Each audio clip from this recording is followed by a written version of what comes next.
उस अध्यादेश को ठंडे बस्ते में डालने के लिए मजबूर होना पड़ा। आज आप जानते हैं, आप जहां झारखंड बिहार से अलग होने के बाद, झारखंड बनने के बाद आपने और हम सब लोगों ने सोचा तरक्की होगी, विकास होगा, लेकिन जब विकास का जो पैमाना है उस पर जब गौर करते हैं तो क्या पाते हैं? आज जो आप मुद्दे उठा रहे हैं, वन भूमि जहां बसे हुए हैं, ये हाईवे आएगा और हाईवे के नाम पे आपको 100 बरस से 50 बरस से जो बस्तियां बसी हुई हैं,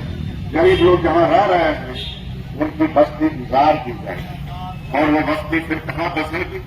इसके बारे में हमें कोई जानकारी नहीं है, कोई अता पता नहीं है। ये कितना बड़ा अन्याय है, कितना बड़ा अनर्थ है। और यह सिर्फ सतरक जिला के अंदर नहीं, पूरे झारखंड में कहीं रोड के नाम पर, कहीं वन भूमि को जो बड़े बड़े कारपोरेट के हाथों में दिए जा रहे हैं उसके नाम पर, विभिन्न योजनाओं के नाम पर आज मिट्टी के भाव उन्हें सौंपा जाता है। और हम हमारा जो परंपरागत अधिकार है जल जंगल जमीन पर से हमें वंचित किया जाता है। लेकिन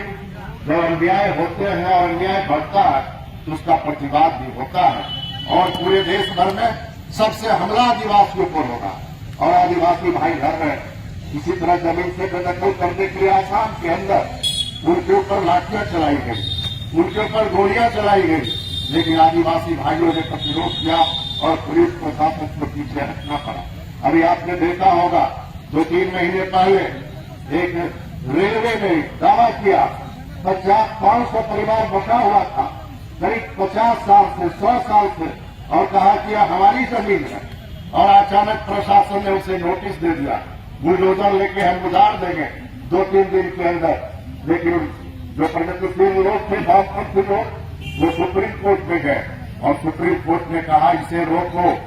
ये अन्याय नहीं होना चाहिए।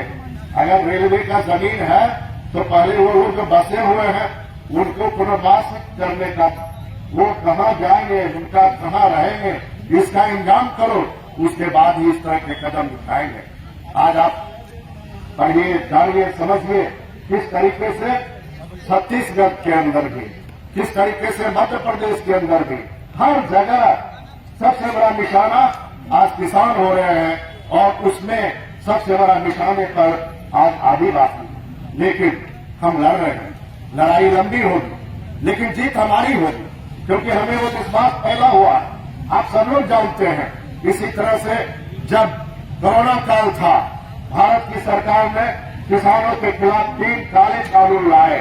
और उनको ये लगता था जो नरेंद्र मोदी है तो सब चीज मुमकिन है, हम जो चाहेंगे करेंगे। लेकिन किसान समझ गए ये कानून का मतलब है धीरे धीरे हमारी जो जमीन है, किसानों की जमीन वो अडानी के हाथ, वो अंबानी के हाथ, देश के कारपोरेट के हाथ वो चली जाएगी और हम जमीन से पूरी तरह से बेदखल होना चाहेंगे। किसानों को यह मालूम पड़ा कि इस कानून के बनने से बीज उन्हीं के कहने पे हमें डालना पड़ेगा और जो भी चीज हम पैदा करेंगे उन्हीं के गोदाम में हमें बेचना पड़ेगा। इस तरह से पूरा किसानी, पूरा जमीन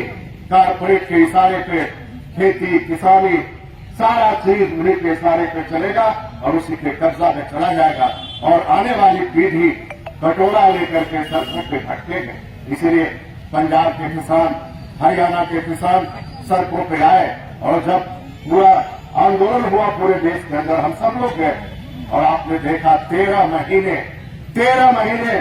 चाहे वह ठंडा हो, गर्मी हो, बरसात हो, चिलचिलाती धूप हो, किसान पूरा 13 महीने तक दिल्ली के चारों तरफ 6 बॉर्डर को घेर करके वो बैठ गए। सरकार ने बदनाम करने की कोशिश की, ये किसान आतंकवादी है, ये किसान माओवादी है, तरह तरह की बातें की गई, उन्हें धमकाया गया, उन पे गोलियां चलाई गई, उन्हें गिरफ्तार किया गया, उन्हें दमन किया गया। लेकिन 500 किसान संगठन इकट्ठा हुए और उन लोगों ने कहा जब तक काला कानून वापस नहीं होगा दिल्ली से हम वापस नहीं जाएंगे और 750 किसानों ने अपना सर्वस्व बलिदान दे दिया। लेकिन उस बलिदान और उस आंदोलन का रिजल्ट आया कि नरेंद्र मोदी जो कहते थे नरेंद्र मोदी है तो सब चीज मुमकिन है, लेकिन किसानों मजदूरों की ताकत ने दिखा दिया कि तुम है तो सब चीज मुमकिन नहीं है। असली ताकत किसान और मजदूरों के हाथ में है, उनके हाथ में, उनके आंदोलन में है, और तुम्हें झुकना पड़ेगा। और नरेंद्र मोदी को झुकना पड़ा, ये जाने वाले, ये जाएंगे।